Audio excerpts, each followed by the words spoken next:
नमस्कार छात्र मित्रों, मैं आपका हिंदी अध्यापक श्री एम.बी. पाटिल सर, श्री शिवाजी विद्यालय महागांव, तहसील गडिंग्लज, जिला कोल्हापुर।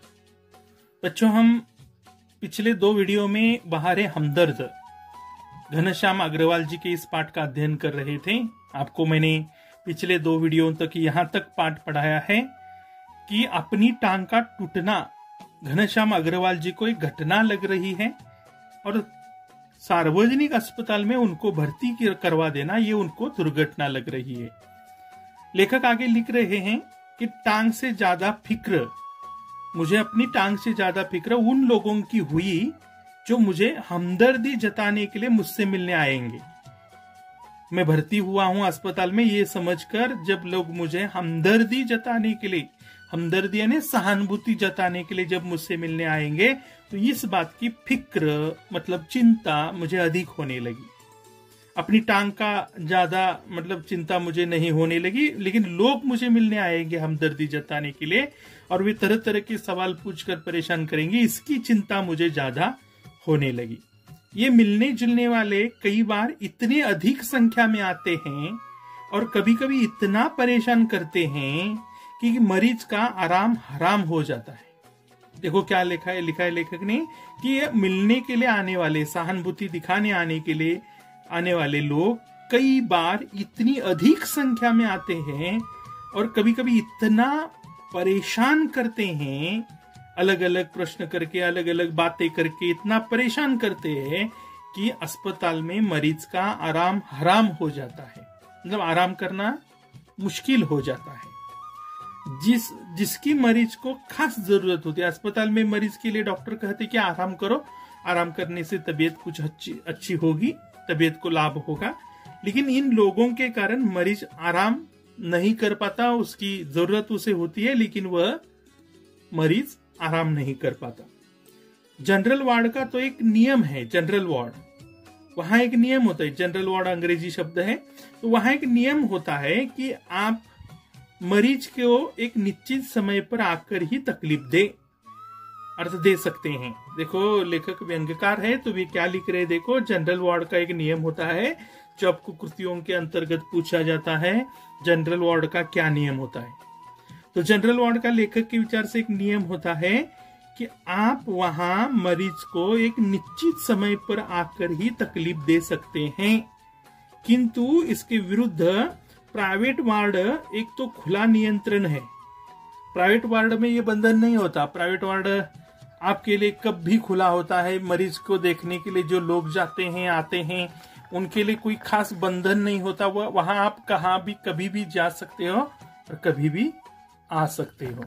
तो देखो बच्चों, आगे हम देखेंगे प्राइवेट वार्ड की अवस्था क्या होती है। देखो बच्चों, लेखक क्या लिख रहे हैं।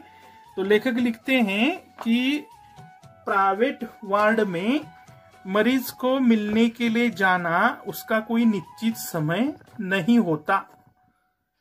वहां होता है परिचितों, रिश्तेदारों, मित्रों, आओ जब चाहो आओ, चाहे जितनी देर रुको, समय का कोई बंधन ही नहीं है। कहाँ? प्राइवेट वार्ड में। मेरे परिचितों, मेरे रिश्तेदारों, मेरे मित्रों, आओ जब जी चाहे आओ, चाहे जितनी देर रुकना चाहते हो वहां प्राइवेट वार्ड में रुको, समय का कोई बंधन ही नहीं है। आप मरीज को कितनी भी तकलीफ दो, अपने सारे बदले लेने का यही वक्त है। लेखक व्यंग्यकार है तो मरीज को सहानुभूति दिखाने के लिए, हमदर्दी दिखाने के लिए जाने वाले लोग हमदर्दी से ज्यादा तकलीफ ही देते हैं, ऐसा लेखक का मानना है। बदले का बदला और हमदर्दी की हमदर्दी। लेखक लिख रहे हैं वहां वे शायद बदला लेने जाते हैं, बदले का बदला और हमदर्दी की हमदर्दी।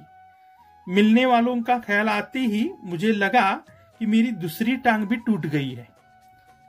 मेरे दिमाग में जब मेरे ख्याल आया कि लोग मुझे देखने आएंगे, सहानुभूति जताने के लिए आएंगे, हमदर्दी दिखाने के लिए आएंगे, तो मुझे लगा कि अब मेरी एक ही नहीं तो दूसरी भी टांग टूट गई है, ऐसा लेखक को लगा।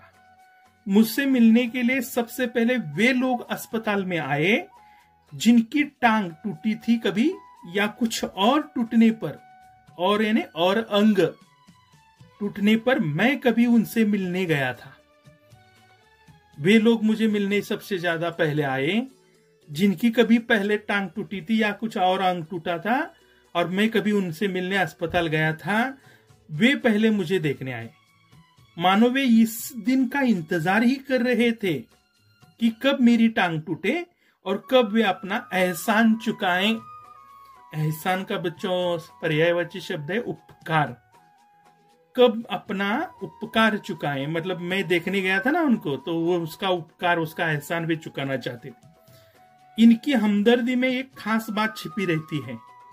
जो हमदर्दी दिखाने के लिए आते हैं उनकी हमदर्दी में खास बात छिपी रहती है कि देख बेटा, चाहे वे जुबान से नहीं कहते लेकिन उनके मन में होता है ये भाव। लेखक कह रहे क्या कहते, क्या भाव होता है कि देख बेटा, वक्त सबका आता है। हाँ, मतलब वक्त सबका आता है, मतलब कल मेरी टांग टूटी थी, आज तुम्हारी टूट गई है। ऐसा भाव मिलने के लिए आने वाले लोगों का मन में होता है, ऐसा लेखक यहाँ चाहते, मतलब सोचते हैं। तो ये बच्चों, इसके आगे भी लेखक लिख रहे हैं कि दर्द के मारे, अर्थात एक तो मरीज को वैसे नींद नहीं आती, टांग वगैरह टूटी होती है, दर्द हो रहा होता है, उसके कारण नींद नहीं आती। यदि थोड़ी बहुत आ भी जाए तो मिलने वाले जगा देते हैं। जो लोग मिलने आते हैं उनको बार बार जगा देते हैं। खास करके वे लोग जो सिर्फ औपचारिकता निभाने आते हैं, वे लोग ज्यादा परेशानी देते हैं। जो औपचारिकता निभाने आते हैं उनको मरीज की हालत से कोई लेना देना नहीं होता, केवल मैं मिलने आया हूं इतनी औपचारिकता दिखाना चाहते हैं, उनसे ज्यादा मतलब परेशानी होती है। इन्हें मरीज से हमदर्दी नहीं होती। इन्हें जो लोग देखने आते हैं उनको मरीज से कोई हमदर्दी नहीं होती। ये सिर्फ सूरत दिखाने के लिए आते हैं, अपनी सूरत दिखाने के लिए आते हैं। ऐसे में एक दिन मैंने तय कर लिया कि आज कोई भी आए मैं आंख नहीं खोलूंगा। एक दिन मैंने तय किया, अगर मुझे कोई मिलने आया तो मैं आज आंख नहीं खोलूंगा, चुपचाप पड़ा रहूंगा। चुपचाप। बच्चों इस शब्द पर ध्यान दीजिए, क्रिया विशेषण अव्यय है क्योंकि ये क्रिया की पद्धत यानी रीति समझाता है। मैं चुपचाप, चुपचाप यानी क्रिया विशेषण अव्यय, चुपचाप पड़ा रहूंगा। ऑफिस के बड़े बाबू आए उस दिन और मुझे सोया जानकर वापस जाने के बजाय से वे सोचने लगे कि यदि मैं उन्हें नहीं देखा, मैंने उन्हें नहीं देखा, तो वे उनको कैसे पता चलेगा, तो कैसे पता चलेगा कि वे मुझे मिलने आए थे। मतलब वे मुझे दिखाना चाहते थे कि मैं तुम्हें मिलने आया हूं। ऑफिस के बड़े बाबू, अतः बड़े बाबू यानी बड़े अर्थात अधिकारी। अतः, अतः यानी जिसको मराठी में तेव्हा। इस अतः उन्होंने मुझे धीरे धीरे हिलाना शुरू किया। बड़े बाबू ने मुझे हिलाना शुरू किया। क्यों बच्चों? क्योंकि वे दिखाना चाहते थे कि मैं तुम्हें मिलने आया हूं, देखो मुझे। फिर भी जब आंख नहीं खुली तो उन्होंने मेरी टांग के टूटे हिस्से को जोर से दबाया। जो मेरी टांग टूटी थी उसे ही जोर से दबाया ताकि मुझे दर्द हो। मैं दर्द के मारे कुछ चीखते हुए जब मेरी आंख खोली तो वे मुस्कुराते हुए बोले, मुझसे बोले, दर्द के मारे मैंने आंख खुली तो वे मुस्कुराते हुए बोले, कहिए अब दर्द कैसा है। क्या बोले वे? कहिए अब दर्द, कहिए अब दर्द कैसा है। तो बच्चों ये वाक्य ध्यान दीजिए इस वाक्य पर। यह वाक्य विराम चिन्हों का सही उपयोग कीजिए के लिए आता है। कहने लगे कहिए अब दर्द कैसा है।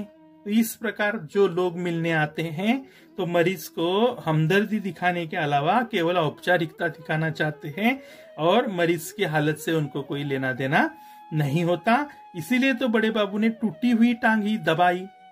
उनको पता था कि ये दबाने से दर्द हो सकता है मरीज को, जानबूझकर उन्हें टूटी टांग दबाई ताकि वे दर्द के मारे जगे लेखक, और लेखक देखे कि मैं बड़े बाबू मुझे देखने आए।